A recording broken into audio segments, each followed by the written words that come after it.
Adolfo aqui da Flamengo TV. Felipe, você certamente está aqui desde 2019, sabe a dificuldade que é vencer o Red Bull Bragantino aqui. Enquanto o Red Bull Bragantino em si nunca tinha vencido e agora consegue dessa forma, de virada, com mais um gol de bola parada, mostrando toda a força do seu trabalho no dia a dia. Eu queria que você comentasse a importância e o peso que tem isso, uma sequência pesada que tem pela frente. Primeiro, enaltecer o esforço dos jogadores que correram 90 minutos, sem parar, todos eles, né? E jogadores aí que vinham jogando menos, como no caso do Everton Araújo, que fez um jogo esplêndido, nunca entrou num jogo calmo, sempre entrou em fogueira e sempre gostaria de enaltecer o jogo que ele fez. A volta do Vinha é muito importante também pra gente, fez um excelente jogo. E falar do que você falou, né? Que são muitos anos, não sei se são 29 anos sem vencer aqui. Eu particularmente joguei aqui há alguns anos e não tinha tido esse gostinho da vitória.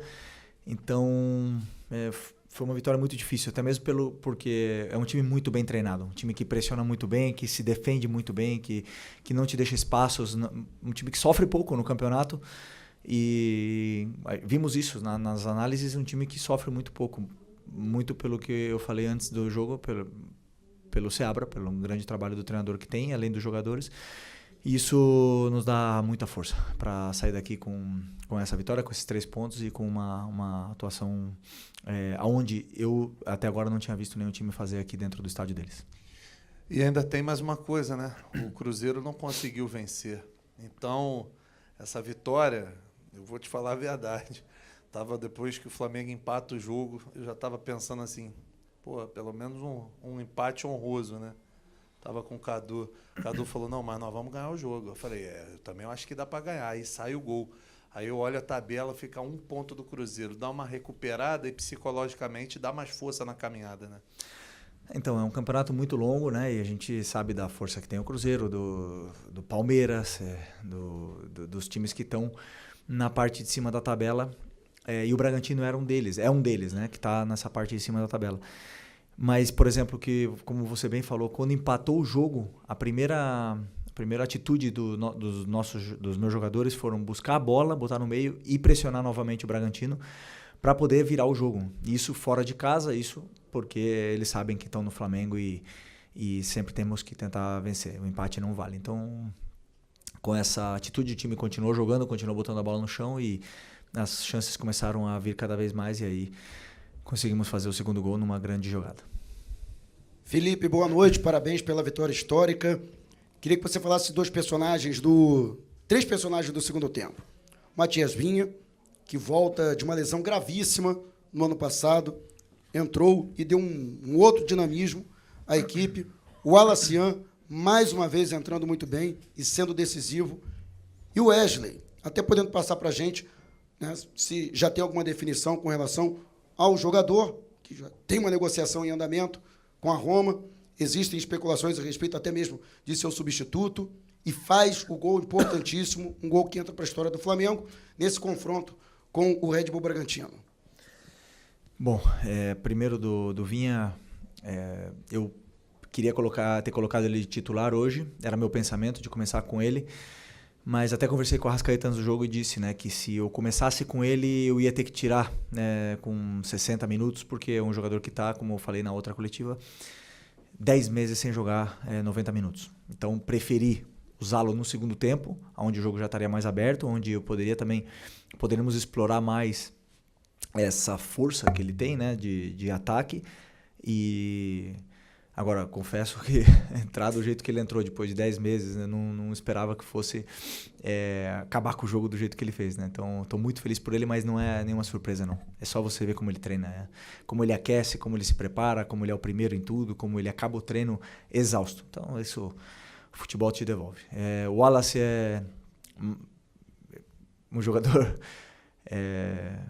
eu acho engraçado porque é um cara que entra em qualquer posição, compete o máximo e tá crescendo cada vez mais, tá se sentindo mais confortável com a bola, entra nesses momentos adversos e ajuda a equipe tanto a defender como a atacar muito bem. E uma coisa que ele tem, né, gols e assistências. Então eu quis deixar no campo os jogadores assim que mais tem números ali para poder virar o jogo, e ele ajudou muito. Por último, o Wesley. O Wesley eu não sei, eu acredito que eu até falei com o Boto agora, mas não falei sobre esse assunto, e não sei como está, só sei que é incrível um jogador da base, passar por tudo que ele passou aqui, por essa superação, essa volta por cima que ele deu de ser um cara vaiado, um cara que a torcida não respeitava, a valer 20, 30 milhões de euros e poder, como eu falei no começo do ano, escolher onde jogar. Então,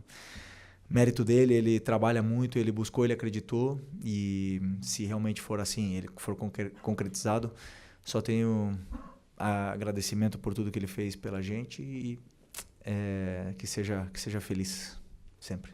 Aqui, Felipe, tudo bem? Boa noite, Boa Sidão noite. Marinho da Litoral News. Flamengo, a partir de agora, entra numa sequência de jogos de Campeonato Brasileiro ao fim de semana, Copa no meio de semana, e a gente vê o elenco te dando cada vez mais opções, reforços da casa, e tem os reforços que estão chegando também para agregar o seu elenco. Queria te perguntar a importância de ter recuperação de jogadores como o Alan, o Everton Araújo, também o próprio Vinha que entrou, o Alacian, para essa sequência. E como você vai utilizar o seu elenco num todo nessa sequência de jogos de Copa do Brasil, Brasileiro, Copa Libertadores, que daqui até o fim da temporada deve ser assim. Obrigado.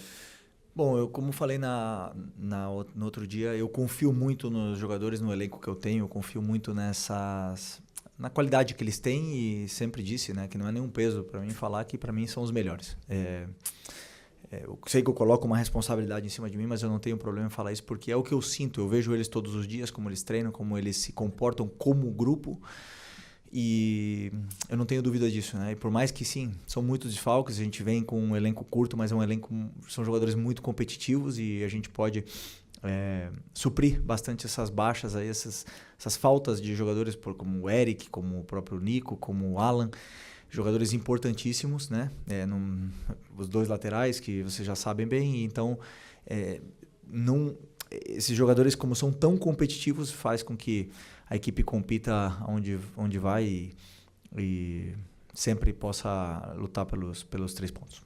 Felipe, aqui, o Flamengo, mais uma vez, teve uma situação envolvendo exposição de jogador. Não é a primeira vez, é a segunda, em um período muito curto. E eu falava que se o Flamengo tivesse um técnico qualquer, isso conseguiria entrar no grupo. Eu queria saber como é que você está fazendo para gerir todas essas situações, porque eu imagino que isso acaba que estoura em cima de você. O jogador deve chegar para você para falar alguma coisa, outras pessoas chegam em você e falam. Como é que você está fazendo para que esses problemas de fora não interfiram no seu trabalho? Por exemplo, o jogo de hoje, a gente viu todo mundo correndo, todo mundo se dedicando, todo mundo querendo, todo mundo entregando. Como é que você tem feito isso? Bom, primeiro dizer que é um grupo muito bom. É um grupo que gosta de trabalhar, que quer vencer, que quer ganhar.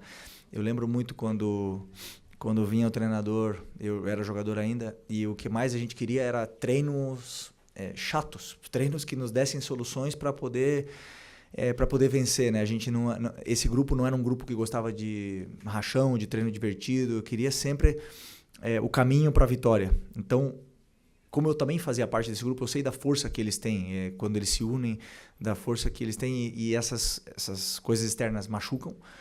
Mas, no final das contas, é um grupo fechado, um grupo de amigos, irmãos, você vê no trabalho do dia a dia, um grupo que se cobra, olhando no olho, e por isso que é um grupo blindado a esse tipo de coisas. Claro que é sempre ruim, mas, como eu falei, eles mesmos se blindam, se conversam entre eles, e é o que está no alcance, porque, no final das contas, o futebol são dos jogadores, né? Pode estar explodindo tudo fora, no final das contas, que são eles que entram no campo, e a imagem deles que está exposta, então eles querem sempre dar o seu melhor pelo Flamengo, e eles têm demonstrado isso. Felipe aqui, Diego Pérez da Rádio 102 FM aqui de Bragança. Na última coletiva, você falou um pouco sobre o Fernando Seabra, que você acompanhava o trabalho dele no Cruzeiro, já tinha estudado, tinha ele como referência. Gostaria de saber se o Bragantino, de alguma forma, até no gol do Bragantino, te surpreendeu, o que você achou desse time do Bragantino, e se, de alguma maneira, você vê o Bragantino nessa briga, ou é realmente uma surpresa o Bragantino estar ali na parte de cima da tabela? Não é nenhuma surpresa para mim. Eu conheço o Seabra de conhecer o trabalho dele, né? Quando ele começou no Cruzeiro. Eu sou bastante amigo do Paulo Autuori, que foi o cara talvez que tenha dado toda a confiança para ele no Cruzeiro e a partir daí me interessei muito pelo trabalho dele. Tem um analista que trabalhava com ele que é meu amigo e eu sempre fazia perguntas, me contava como ele trabalhava, porque eu via que o time dele era muito bem organizado e com as ideias claras, os conceitos, as soluções, e isso me chamava bastante atenção desse tipo de treinador. E a gente vê que é um time muito difícil. Aliás, é um dos times que melhor pressiona para mim do Campeonato Brasileiro. Depois, para jogar é muito difícil, porque também tem jogadores rápidos, fortes, com soluções e na qual não me surpreende que o Bragantino esteja na parte de cima da tabela. Agora, brigar pelo título num campeonato tão longo, com tantas viagens, um calendário tão complicado, aí já são palavras maiores. Mas não sei se foi 2 anos atrás, né? 2023, o Bragantino estava na briga até o final. Então, pela estrutura, pela organização, não tenho dúvida que é um time que sempre vai estar aí na parte de cima da tabela quando tiver assim.